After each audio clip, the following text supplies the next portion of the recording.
आजकल फोन बजते ही सबसे पहले दिमाग में एक सवाल आता है, कहीं फिर कोई स्पैम कॉल तो नहीं। कभी क्रेडिट कार्ड का ऑफर, कभी लोन की स्कीम, कभी ट्रेडिंग में पैसा डबल करने का वादा, और कभी सीधे सीधे स्कैम। सच्चाई ये है कि भारत में स्पैम कॉल्स अब सिर्फ परेशानी नहीं रहे, ये एक बहुत बड़ा डिजिटल खतरा बन चुके हैं। एक ग्लोबल रिपोर्ट के मुताबिक स्पैम कॉल्स के मामले में भारत दुनिया के टॉप देशों में शामिल है।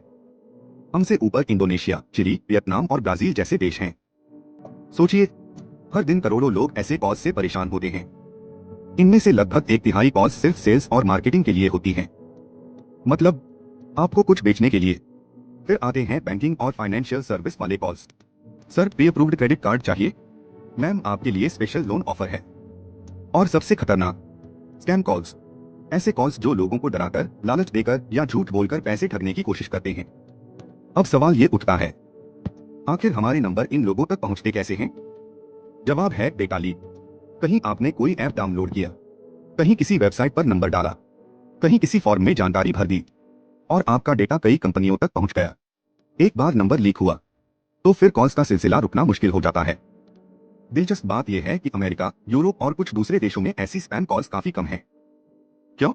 क्योंकि वहां डेटा प्राइवेसी के कानून बहुत सख्त हैं। कंपनियां बिना अनुमति किसी का डेटा इस्तेमाल नहीं कर सकती, और अगर करती हैं, तो भारी जुर्माना देना पड़ता है। लेकिन भारत में अभी भी डेटा सुरक्षा को लेकर कई बड़े सवाल खड़े हैं।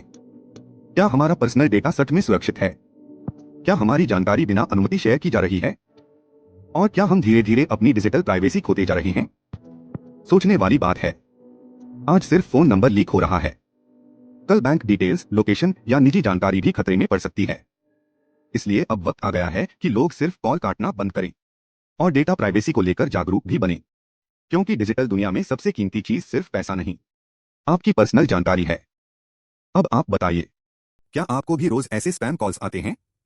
और क्या आपको लगता है